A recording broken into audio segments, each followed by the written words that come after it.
네, 2026년 2월 4일 공과 준비합니다. 성경 말씀은 민수기 11장 1절부터 17절까지. 주보에는 아마 말씀의 아니죠, 입술의 능력인가 그렇게 되어 있는데 제가 나누어 준 요 공과 핸드아웃을 보면 입의 기묘한 능력이라고 제목을 달았습니다. 그러니까 이것은 그러니까 우리가 말하는 게 능력이 참 크다. 뭐 그런 말은 아니고 참 특이하게 사람의 그 입술이 참 좋지 못한 능력을 발휘한다. 뭐 그런 뜻으로 제목을 참 특이하게 잡아봤습니다. 1절부터 17절까지인데 본래 내용은 끝까지 다 봐야 돼요. 근데 다 봐야 되는데 그걸 다루지 않고 그냥 17절까지만 그렇게 간략하게 어, 공과 본문을 다루었습니다. 1절부터 3절까지 볼까요? 여호와께서 들으시기에 백성이 악한 말로 원망하매 여호와께서 들으시고 진노하사 여호와의 불을 그들 중에 붙여서 진영 끝을 사르게 하시매 백성이 모세에게 부르짖음으로 모세가 여호와께 기도하니 불이 꺼졌더라.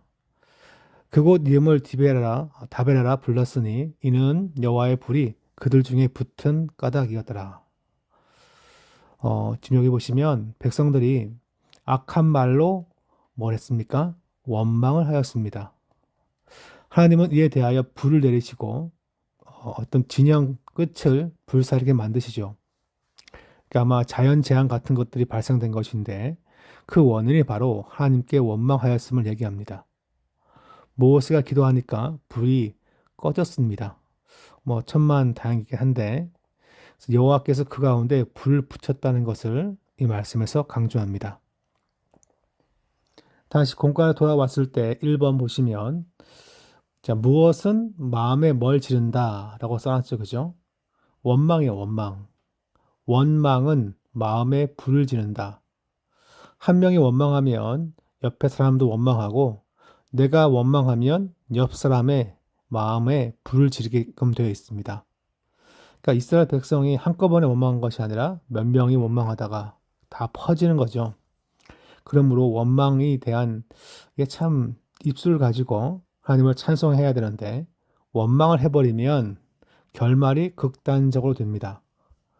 성경 내용은 무엇입니까? 원망으로 인하여서 하나님의 진노가 임했다는 거죠.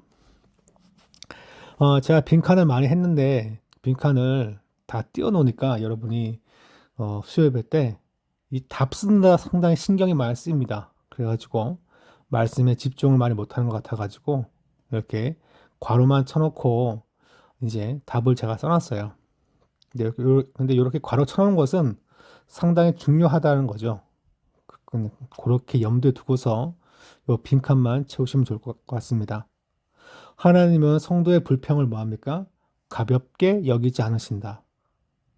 그러니까 원망하면 아예 뭐 그러느니 하고 지나가는 것이 아니라 하나님은 그 민수기 11장 말씀 보니까 그들 가운데 불을 질러 버리십니다. 성도는 불평보다 받은 뭘 기억해야 할까요? 성도는 불평보다 받은 은혜를 기억해야죠. 그러면 원망이 없어지는데 사람들은 받은 은혜는 다 까먹고 하나님 왜 그럽니까? 하나님한테 말하긴 좀 무서우니까 목사님 왜 그러세요? 권사님 왜 그러십니까? 그런 식으로 원망을 하죠. 이게 참 서로의 마음에 불을 질러버립니다. 그 원망은 그래서 사람들 가운데 전파되는 걸 볼 수 있습니다. 그 다음에 두 번째 보시면 제가 지금 혀가 좀 아파가지고요. 발음이 약간 새는데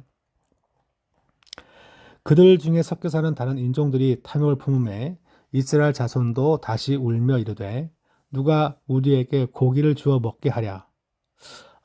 광야 생활이 1년 이상 되니까 고기를 먹고 싶은 거예요, 고기를. 사람들이 뭐 합니까?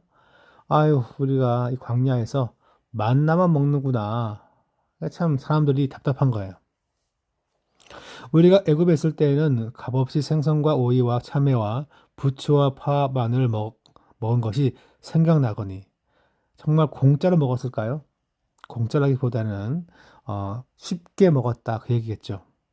이제는 우리의 기억이 다하여 이 만나 외에는 보이는 것이 아무것도 없도다 하니 라고 말하고 있습니다.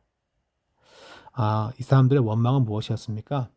원망은 바로 이 먹는 거와 관련된 것이었어요. 두 번째는 섞여 사는 다른 인종들인데 이스라엘 백성이 아니라 출애굽 당시에 함께 나왔던 다른 민족들이 있었는데 아마 많지는 않았을 거예요. 근데 그들이 탐욕을 품고 얘기하니까 그 탐욕이 이스라엘 자손도 울게 만들었어요. 그러니까 원망은 전염성이 있어요. 퍼지는 거예요. 그러니까 조심해야 됩니다. 그러니까 원망하는 사람 옆에 원망 2, 원망 3가 있어요. 그 원망하는 집사님 옆에 원망하는 또 다른 집사 친구 2, 3가 또 있는 거죠. 그러니까 이게 상당히 그러니까 전염성이 있기 때문에 누가 원망하면 상당히 조심해야 합니다. 공과를 보시면 자, 탐욕은 은근슬쩍 뭡니까? 전염됩니다. 탐욕은 은근슬쩍 전염된다. 그죠? 소수가 원망했는데 그 원망이 전체로 퍼진 거예요. 강력한 전염성을 갖고 있습니다. 그래서 이 탐욕은 공동체 뭡니까? 전체를 흔듭니다. 이게 참 무서워요. 탐욕 때문에 원망이 된 건데 이 탐욕에 근거한 원망이 전체를 흔들어 버린 거죠.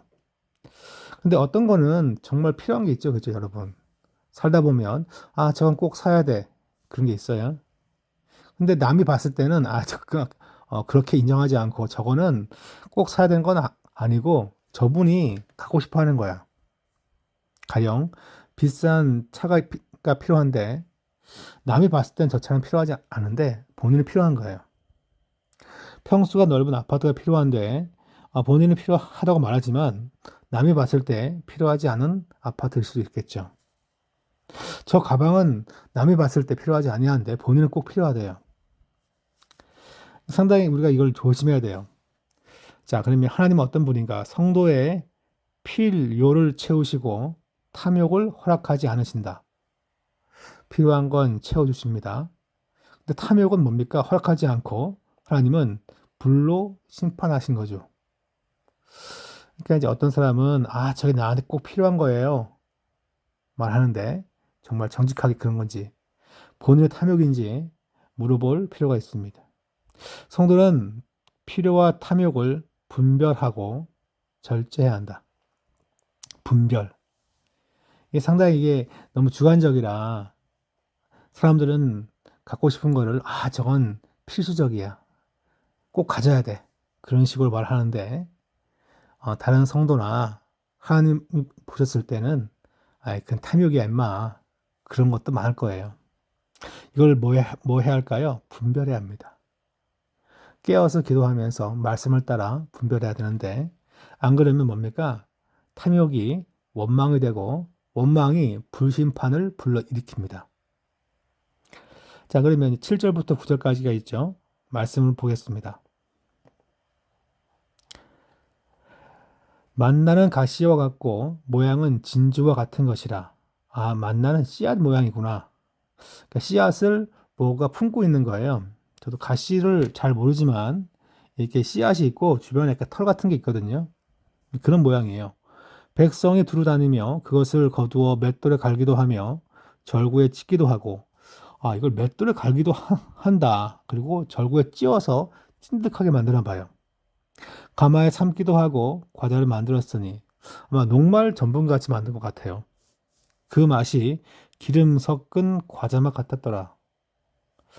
지금 여기 나와 있는 이 표현은 만나가 형편없는 음식이라는 게 아니라 먹을만 하다는 걸 보여주고 있죠. 그죠? 정확하게 어떤 건지 대하여 학자마다 의견이 약간 다른데 전 이걸 볼 때마다 어릴 때 저희 시골에서 먹었던 새밥이라고 하는 게 기억납니다. 이게 덩쿨 식물에 달려있던 건데 허연 게 있었어요. 그래가지고 먹었는데 달지도 않고 근데 그냥 동네 누나가 먹으래요. 이거 새밥이라고. 이렇게 먹었던 기억이 있어요.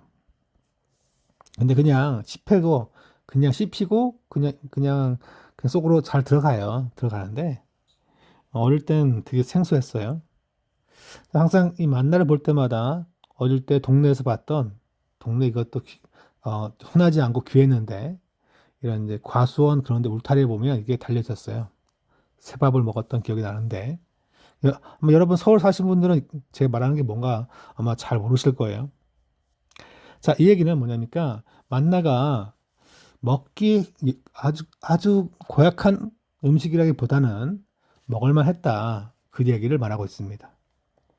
공과에 가보시면 자, 빈칸을 안 지웠네요. 그죠? 감사하게. 날마다 주시는 날마다 주시는 양식을 감사하라. 자, 만나는 매일 주어진 어떤 양식이었습니까?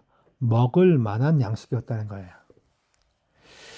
그 예전에 제가 종종 전쟁 관련된 그런 영상을 보는데 6.25 때 전쟁에 승리한 다음에 이 사병들한테 내린 게 있어요. 특식. 그 영상을 봤더니 밥에다가 국 한 그릇. 그게 다예요. 쌀밥에 국 한 그릇. 그게 특식이래요. 근데 우리 시대에 그렇게 이제 군대에서 주면 아마 난리가 나겠죠, 그죠? 우리 귀한 아들을 뭐 그냥 콩나물국 한 그릇에다가 밥만 주냐? 아마 그럴 거예요. 먹을 만한 음식이죠. 저도 어릴 때 기억나는 것은 먹을 만한 국 하나 딱 끓여 놓으면 어머니가 그냥 맛있게 잘 먹었어요. 예. 만나는 매일 주어진 먹을 만한 양식이었습니다. 하나님은 성도에게 무엇입니까? 시기에 맞게 시기. 왜냐면 왜 시기냐니까 지금 여기 9절에 보시면 밤에 이슬이 진영이 내릴 때 만나를 내리셨어요. 매일같이 때를 따라 내리신 거죠. 그래서 하나님은 성도에게 시기에 맞게 양식을 주십니다. 그러면 성도는 뭡니까? 하나님의 공급하심에 감사해야죠. 바로 세 번째 성도에 대한 교훈을 담고 있습니다. 근데 사람들은 뭐 합니까? 불평했죠. 그죠? 원망하고. 10절부터 12절 말씀이에요. 그 다음 보시면 나와 있는데, 온 종족들이 각기 자기 장막문에서 우는 것을 모세가 들으니라. 이스라엘 백성이 데모를 못하고, 그 뭐 합니까? 한두 명이 울다 보니까 다 울어요. 너 왜 울어? 먹을 게 없잖아. 있는데 맞나? 아니, 더 맛있는 거 먹고 싶잖아. 한번 물어봐. 그럼 줄 거야. 그런 건 아니겠지만, 예, 그냥 울어요, 울어. 사람들이 참 울면 그 울음을 들을 때 참 마음이 참 격동하죠. 그죠? 슬프게 되고 아프게 되는데 모세가 뭡니까? 하나님의 진노가 심히 큰 걸 봅니다. 그 불을 태운 거죠. 심판도 있고 백성들은 먹고 싶은 걸 왜 우리 못 먹냐고 왜 때리냐고 아마 그렇게 운 것 같아요. 모세는 뭡니까? 기뻐하지 않고 힘들어합니다. 11절 모세가 여호와께 여짜오되 어찌하여 주께서 종을 괴롭게 하시나이까 어찌하여 내가 주의 목전에서 은혜를 입게 아니하시고 이 모든 백성을 내게 맡기사 내가 그 짐을 지게 하시나이까. 모세의 그 고민은 여기 있어요. 모든 백성을 왜 내게 맡깁니까? 하나님 저 죽겠습니다. 왜 나에게 이걸 맡겨가지고 내가 그 짐을 지게 하시나이까? 라고 그렇게 말하고 있습니다. 안타까운 모세의 심정을 우리 말씀에서 읽을 수 있어요. 이 모든 백성을 내가 배웠나이까? 내가 엄마입니까, 하나님? 얘네들 다 지금 완전히 애기같이 지금 울어요. 내가 엄마입니까? 어찌 내가 그들을 낳았나이까? 주께서 내게 양육하는 아버지가 젖 먹는 아이를 품듯 그들을 품에 품고 주께서 그들의 열조에 맹세하신 땅으로 가라 하시나이까? 내가 애기 아빠라면 하겠는데 이 60만 명 하나님 이게 뭡니까? 엄청나게 지금 좌절하고 있는 그런 모세의 모습을 보여줍니다. 아, 이제 이걸 이렇게 타이틀 잡아봤어요. 요거 이 글자를 제가 지웠어야 되는 건데 안 지웠네요. 그죠? 불평하는 리더를 불평은 뭡니까? 불평은 근데 오늘 안 쓴 겁니다. 불평 리더를 지치게 만든다. 리더가 무슨 하나님입니까? 목회자가 무슨 뭐 천사입니까? 불평을 하면 목회자가 지쳐버립니다. 지친 척을 안 할 수도 있고 한 척도 하겠지만 지치게 만들죠. 백성의 불평에 모세는 뭐합니까? 모세는 낙심한 것입니다. 낙심. 불평에 영적 리더가 낙심합니다. 여러분 불평하시면 하나님은 리더의 뭡니까? 연약함을 아시는 하나님이시죠. 그러니까 모세가 이렇게 힘들다고 할 때 이놈의 새끼 너 왜 힘들어해? 하는 말씀하지 아니하시고 그냥 냅둬요. 아시니까. 뭐 하나님은 리더의 연약함을 다 아시는 분이시죠. 성도는 뭡니까? 리더를 향한 말과 태도에서 뭘 해야 할까요? 말하는 걸 이제 조심해야죠. 그 성도는요. 바로 책임을 져야 합니다. 목사님, 제가요. 아니, 본인은 그냥 하고 싶어서 말했지만 그 말은 목회자에게 영적인 짐을 짊어지게 하는 말이죠. 그 말 해가지고 마음이 시원할까요? 시원하면 하세요. 들어주면 되죠. 그죠? 그렇지만 원망으로 한 말이 있어. 원망으로 한 말. 물론 이제 본인 남편한테 말 못하고 저한테 말할 수도 있는데 하여튼 원망은 어떠한 영적 리더라도 지치게 만들고 책임을 져야 합니다. 자, 13절부터 17절인데 좀 깁니다. 좀 긴데 차근차근 읽어볼까요? 이 모든 백성에게 줄 고기를 내가 어디서 얻으리까? 그러니까 원망의 본질적 원인도 모세를 알고 있어요. 60만 명이 먹을 고기입니다. 그들 나를 향하여 울며 이르되 우리의 고기를 주어 먹게 하라 하온즉 책임이 심히 중하여 나 혼자는 이 모든 백성을 감당할 수 없나이다. 자신의 나약함을 있는 그대로 고백합니다. 좋은 기도가 어떤 기도냐면 나약함이 있으면 그대로 고백하는 거죠. 모세가 그걸 잘 보여주고 있습니다. 주께서 내게 이같이 행하실진대 구하옵나니 내게 은혜를 베푸사 즉시 나를 죽여 내가 당한 고난 당함을 내가 보지 않게 하옵소서. 하나님 나 죽여주세요. 극단적인 표현까지 하고 있습니다. 너무 힘들다는 거죠. 여호와께서 모세에게 이르시되 이스라엘 노인 중에 내가 알기로 백성의 장로와 지도자가 될 만한 자 70명을 모아 내게 데리고 와 회막에 이르러 거기서 너와 함께 서게 하라. 이스라엘 70 장로를 부르라. 왜 어떻게 70명일까요? 한 지파에 몇 명씩 모으면 될까요? 6명을 모으면 12지파니까 72명이죠. 목사님 그러면 72명이지 않습니까? 라고 하는데 그냥 대충 그냥 퉁쳐서 그냥 70명 잡은 거예요. 이건 딴 얘기인데 예수님 시대 때 읽었던 구약 성경은 히브리어 성경이 아니었고 헬라어로 번역된 번역 성경이었어요. 구약 성경을. 왜냐하면 그 예수님 당시에 물론 모든 그 유대인이라고 말하는 자들이 히브리어를 잘 하지 못했기 때문에 그래요. 그러니까 가나안 땅에 살고 있는 자들은 하지만 이방 땅에 있는 자들은 히브리어가 모국어가 아니죠. 미국에 있는 한국 사람이 모국어가 한국어는 아니죠. 영어적 2세, 3세들은. 그러니까 거기도 보면 그 성경을 70인역이라 불렀어요. 그러니까 예수님 당시에 읽었던 구약 성경도 그때 있었지만 그렇지만 보편적인 성경은 헬라어로 번역된 그리스어로 번역된 그 바로 구약 성경이었어요. 그것을 70명이 번역했다 해가지고 70인역입니다. 근데 그것도 마찬가지인데 각 지파에서 6명끼리 모여가지고 번역을 시켰다고 해요. 전설에 의하면. 근데 그러면 72명인데 그러면 2명 그럼 어디 갔나요? 뭐 화장실 갈 수도 있겠지만 그건 아니고 그냥 퉁 쳐서 그냥 70이라 불러요. 그러니까 우리가 성경 보다가 막 숫자에 좀 민감하신 분들이 덜어 있어요. 그래가지고 막 숫자 막 짜맞추고 계시는데 그거 좀 위험합니다. 성경 딱 해석할 때 숫자에 너무 민감하신 분들이 약간 극단적인 해석을 할 수 있습니다. 하여튼 뭐 그건 중요한 게 아니고요. 사람들 불러 모으죠. 이때 하나님 말씀하시기를 내가 강림하여 거기서 너와 말하고 내게 임한 영을 그들에게도 임하게 하리니 그들이 너와 함께 백성의 짐을 담당하고 너 혼자 담당하지 아니하리라.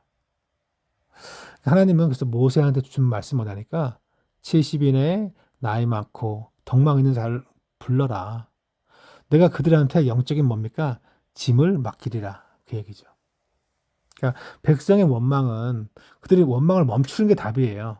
그렇지만 원망을 할 때 원망의 그 중심에 있던 사람들 가운데 영적 짐을 함께 나눠야 되죠. 모세와 함께. 이게 하나님이 주신 아주 신비한 방법이에요. 제가 이따 질문을 딱 처리할 때 제 개인적인 얘기를 한번 해볼게요. 벌써 시간이 이제 한 20분 됐는데 평소에 10분만 딱 녹음하다가 오늘은 되게 길게 해요. 오늘 권사님이 저한테 이 영상 보는 게 너무 좋다. 그래가지고 설명을 지금 길게 좀 하고 있어요. 성경 구절까지. 이렇게 길게 설명하면 수요 예배 설교를 딴 걸 해야 되는데, 그죠? 자, 불평보다 뭡니까? 불평보다 뭐예요? 뭘 나누는 자가 되라고 할까요? 13절부터 17절까지 말씀을 제가 지금 혀가 지금 아픈데, 어, 발음이 좀 쉽지 않습니다. 불평보다 뭘 나눠야 할까요? 짐이요, 짐. 어깨에 짐을 나눠야죠. 그러면 불평 사라집니다. 네, 쉬운 방법이죠. 맨날 학교에서 뭐 우리 반의 문제는 뭐예요? 막 이렇게 비판적인 아이가 있어요, 그죠? 그 아이의 불평을 싹 사라지게 만드는 방법은 그 아이를 반장 세우면 됩니다. 네, 반장 세우면 돼요. 여러분이 교회 불평 많으세요? 네, 전도회 회장하시면 돼요. 여러분이 교회 불평 많으십니까? 장로님 되시면 돼요. 그럼 본인 맡아가 열심히 하시면 되니까. 근데 맡았는데 불평하면 어떻게 될까요? 예, 광야에서는 땅이 갈라지고 불이 나고 뱀에 물려요. 예, 그러니까 이제 불평이 있는 자는 뭐 합니까? 여호와의 짐을 맡은 거예요. 맡으시면 돼요.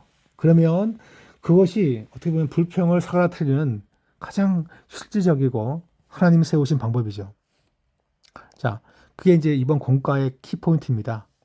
모세가 자신의 연약함을 고백하자 하나님은 짐을 뭡니까? 짐을 나눌 자를 부르십니다. 자, 하나님은 어떤 분입니까? 불평하는 자가 아니라 함께 짊어지는 자가 되어야 한다. 여기 한글인데 다들 이 단어는 아시죠? 그죠? 네, 제가 친절하게 쓰고 있습니다. 함께 짊어지는 자가 되어야 한다는 거예요. 이것이 중요한 영적 교훈을 담고 있습니다. 불평하는 자에게 영적인 짐을 주면 함께 하다 보면 이게 불평할 일이 아니구나 그러면서 은혜 받게끔 돼 있어요. 그 얘기입니다. 성도는 짊어질 것이 무엇인지를 뭡니까? 예, 찾는 자가 돼야 합니다. 내가 뭘 짊어질까? 막 내가 지금 불평하고 있는 거예요. 우리 교회는 말이야. 서로 이렇게 저기 어딥니까? 저 메가커피에서 백다방 모여가지고 막 얘기하고 있어요. 그 얘기 뭡니까? 할 일이 많은 거야. 교회 와서 그냥 더 교회 와서 빗자루 잡고 쓸고 성도 만나고 신방하고 더 열심히 일을 하시면 돼. 그럼 불평은 뭡니까? 없어지게끔 되어 있어요. 왜냐하면 불평할 일이 아니란 걸 그로 하여금 깨우치게 하실 것이기 때문에 그렇습니다. 그러니까 물론 이제 불평을 하면 심판이 있는 것인데 심판을 피하는 방법은 무엇입니까? 불평할 만하면 내가 뭘 감당해야 될까? 어떤 짐을 져야 할까를 고민해 보셔야 합니다. 이게 원래 말씀이 끝까지 다 봐야 되는데 18절 딱 끊었죠, 그죠? 제 질문을 두 가지를 더 집어넣었어요. 불평의 결과 이스라엘 백성은 마침내 무엇을 얻습니까? 31절, 32절 제가 지금 읽지 않지만 읽어보시면 원하는 것을 얻었습니다. 그게 뭔가요? 매출하기. 불평의 결과 이스라엘 백성은 원하는 것을 얻었습니다. 이게 제가 생각하는 더 좋은 답이에요. 매출하기보다. 근데 탐욕의 결과 얻기는 얻었으나 그 결말은 뭔가요? 이빨 사이에 낄 때 죽었어요. 이게 상당히 신구약 성경에서 나와 있는 중요한 하나님의 통치하심을 보여주는 아주 중요한 그런 메시지입니다. 얻기는 얻어요. 탐욕을 부리면. 그러니까 갖고 싶은 물건, 가고 싶은 장소, 혹은 뭐 만나고 싶은 사람, 얻고 싶은 칭찬. 하여튼 얻기는 얻을 수 있어요. 그렇지만 결말은 뭡니까? 극단적이란 거예요. 극단적이라고. 하나님의 심판이다. 심판이. 그러니까 탐욕을 부려서 뭘 얻는 것이 아니라 하나님 기뻐하는 것을 그냥 행하고 드리고 살면 되는 거죠. 근데 우리는 더 얻고 싶은 걸 얻기 위해서 욕심을 부릴 때가 있는데 그럴 때 뭐 해야 됩니까? 내 마음이 원망이 될 때는 짊어져야 할 사명을 붙잡으시면 됩니다. 그러면 사명 때문에 원망은 줄어들게끔 되어 있다. 이것이 이제 이번 주 공과 내용입니다. 이제 이상 공부를 마치겠습니다.